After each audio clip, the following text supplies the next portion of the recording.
നമ്മളോടൊപ്പം ഒരാളും കൂടെ ഉണ്ട്. പൂജ എവിടെ നിൽക്കുന്നറിയോ? കഥകളി വേദിയിലാണ്. കഥകളി എവിടെ നടക്കണമെന്നറിയോ? സേക്രഡ് ഹാർട്ട് സ്കൂളിലാണ്. എന്ന് പറഞ്ഞാൽ ഞാൻ പഠിച്ച സ്കൂൾ. സമ്മാനമായും കൊടുത്തിട്ടുണ്ട്. സനകൻ ഭയങ്കര രസകരമായ ഒരു കാര്യം കൂടി ഞാൻ പറയുകയാണെ. ചിലപ്പോൾ കേൾക്കുന്നവർക്ക് തോന്നും പൊക്കി പറയാന്ന്, പക്ഷെ എന്നാലും ഈ കലോത്സവത്തിൽ കുറെ വർഷങ്ങളായിട്ട് പങ്കെടുത്തിട്ടുള്ള ആളുകൾക്ക് അറിയാവുന്ന ഒരു കാര്യമാണ്. അവർക്ക് അത് ഇപ്പൊ നമുക്ക് കുറെ ചാനലുകളൊക്കെ ഉണ്ടല്ലോ. അപ്പൊ നമ്മൾ ഉൾപ്പെടെ കുറെ കുട്ടികൾക്ക് അവസരങ്ങൾ കൊടുക്കും. ദൂരദർശൻ പോലും ഇല്ലല്ലോ. ദൂരദർശനുണ്ട്, പക്ഷെ നമുക്ക് അതൊന്നും അല്ല. നമുക്ക് പത്രത്തിലൊരു പടം വരിക എന്നുള്ളതാണ്. അപ്പൊ ഈ കലോത്സവം കഴിഞ്ഞിട്ട് നമ്മൾ പിറ്റേ ദിവസം രാവിലെ എണീറ്റ് ഓടും പത്രത്തിൽ ഒരു പടം വരുന്നത് കാണാനായിട്ട്. പിന്നെ അത് മാത്രമല്ല, അതിനെക്കാട്ടി നമുക്ക് ഏറ്റവും സന്തോഷം തരുന്ന ഒരു കാര്യം, നമ്മൾ ഈ പിറ്റേ ദിവസം സ്കൂളിൽ ചെല്ലുമ്പോഴേ ഉച്ചക്കലത്തെ ഇന്റർവെലിന് മുമ്പേ, ഊണ് കഴിക്കുന്ന ഇന്റർവെലിന് മുമ്പാണ് മെയിൻ അനൗൺസ്മെന്റ്സ് ഒക്കെ ഉണ്ടാവുക.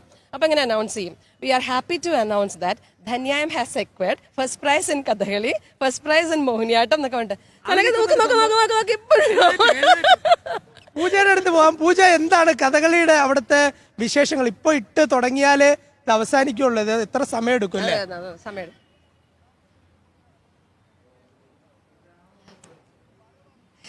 ആദ്യമേ ഒരു കാര്യം പറയാം. ധന്യ ചേച്ചിക്ക് ഒരു ചെറിയ സർപ്രൈസ് ഉണ്ട്. അതിനു മുന്നേ നമുക്ക് ബാക്കി കാര്യങ്ങൾ പറഞ്ഞു തുടങ്ങാം.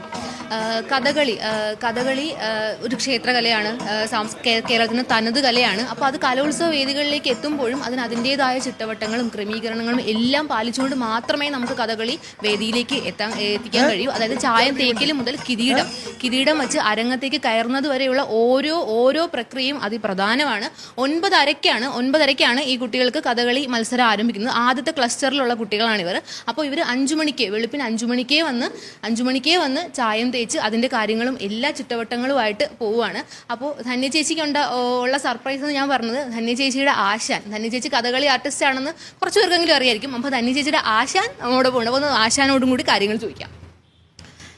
അപ്പം ഞാൻ കൂടുതലും കേട്ടത് കാലകേയവധം അർജുനനാണ് കൂടുതൽ കുട്ടികളും കെട്ടുന്ന വേഷം. അപ്പോൾ ഈ മത്സര ഇനത്തിന് വേണ്ടി പ്രത്യേകം അങ്ങനെ എന്തെങ്കിലും ക്രമീകരണങ്ങളുണ്ടോ? അതായത് മത്സര ഇനം ആക്കാൻ വേണ്ടിയുള്ള, അതായത് മണിക്കൂറുകൾ നീണ്ട ദൈർഘ്യമാണ് ഓരോ കഥകളിയും. അപ്പോൾ അതിനെ 15 മിനിറ്റിലേക്ക് അല്ലെങ്കിൽ 30 മിനിറ്റിലേക്ക് ചുരുക്കുമ്പോൾ ഉള്ള പ്രയാസം.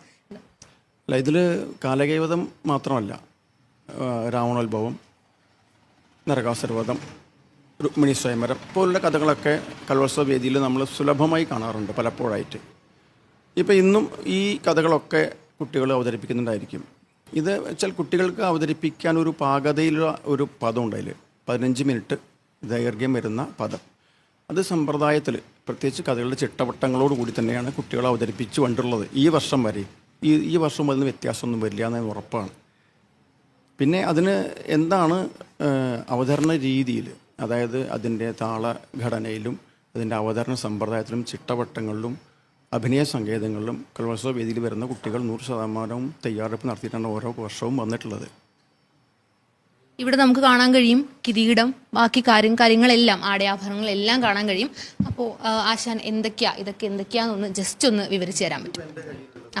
തണ്ടപ്പതപ്പ് എന്ന് പറയും. ഈ തണ്ടപ്പതപ്പാണ് ആദ്യമായിട്ട് ഒരു കുട്ടി വേഷം ഒരുങ്ങുമ്പോൾ കാലിൽ കെട്ടി തുടങ്ങുന്നത്. തണ്ടപ്പതപ്പ് കച്ചമണി മുതൽ അരയ്ക്ക് കെട്ടുന്ന ഉടുത്തുകെട്ട്, അതിനെ ഉടുത്തിട്ട് കെട്ടി കഴിഞ്ഞാൽ അതിനെ ഞൊറി എന്ന് പറയും. പിന്നെ ഞൊറി വെച്ച് കഴിഞ്ഞാൽ ഓരോരോ ആഹാര്യത്തിൻ്റെ അണിഞ്ഞ ശേഷം ഉപ്പായി മുട്ടേഷം, വള, ഹസ്തോടകം, തോൾപ്പൂട്ട്. പൂജ അവിടുത്തെ വിശേഷമാണ്. കഥകളി വേദിയിൽ ഇപ്പൊ എനിക്ക് മനസ്സിലാവുന്ന പോലെയാണെങ്കിൽ കാലകേയത അർജുനന്മാരും ഉത്ഭവത്തിൽ രാവണന്മാരും ഒക്കെ അങ്ങനെ ഒരുങ്ങിക്കൊണ്ടിരിക്കുകയായിരിക്കും. അവരവിടെ ഒരുങ്ങട്ടെ. അപ്പൊ കലോത്സവ നഗരി ഉണർന്നു കഴിഞ്ഞു. എല്ലാ വേദികളിലും മത്സരങ്ങൾ അല്പസമയത്തിനകം തന്നെ തുടങ്ങും. ഒപ്പം തന്നെ പ്രഭാത ഭക്ഷണം കഴിക്കാൻ ഇന്ന് നമ്മുടെ വിദ്യാഭ്യാസ മന്ത്രി അപ്പൂപ്പൻ കുട്ടികളുടെ ഒപ്പം ഭക്ഷണം കഴിക്കാൻ വരുന്നുണ്ട് എന്നുള്ളത് ആ മുഖഭാവം കണ്ടപ്പോ തന്നെ എനിക്ക് മനസ്സിലായി. അപ്പൊ നമുക്ക് ഇനിയും കലോത്സവത്തിന്റെ ഒരുപാട് സ്റ്റോറികൾ, രസകരമായ സ്റ്റോറികളിലേക്ക് നമുക്ക് പോകാം. ആ സ്റ്റോറികൾ കാണാം. സരകൻ പോവാൻ വരട്ടെ. നേരത്തെ പാട്ടിനെ പറ്റി ചില കമന്റുകളൊക്കെ പ്രേക്ഷകർ പറഞ്ഞിട്ടുണ്ട്. ചിലർ പറഞ്ഞിട്ടുണ്ട് സനകൻ എവിടെയാണോ അവിടെയായിരിക്കും കലവറ എന്ന് പറയുന്നുണ്ട്. ചിലരൊക്കെ ഗംഭീരമാണെന്ന് പറഞ്ഞിട്ടുണ്ട്. കടമനിട്ട് മാറി നിൽക്കും എന്നൊക്കെ പറഞ്ഞ് പ്രേക്ഷകരുണ്ട്. അതെ, ഞാനിത് പറയുമ്പോൾ ഒരിക്കലും വിചാരിച്ചില്ല സനകൻ ആ പാട്ട് പാടുമെന്ന്. എന്തായാലും പാട്ട് പാടിയതിൽ ഞാൻ ഞെട്ടിയത്. പാട്ട് കേട്ടിരുന്നെങ്കിൽ ഭൂതം വരെ ഞെട്ടിപ്പോയത്. ഭൂതപ്പാട്ട് കേട്ടിട്ട് ആ ഭൂതത്തെ കണ്ടിട്ട് വീഴുന്നതിന് മുന്നേ ധന്യ രക്ഷിച്ചു. ഓക്കെ, അപ്പൊ നമുക്കിനി എന്തെങ്കിലും പറയാനുണ്ടോ സനകൻ? എന്തായാലും താങ്ക് യു. ഓക്കെ പ്രേക്ഷകരൊക്കെ സനകൻ എവിടെയായിരുന്നു ചോദിക്കുകയായിരുന്നു. അപ്പോഴത്തേക്കും സനകന്റെ തള്ളുമെത്തി.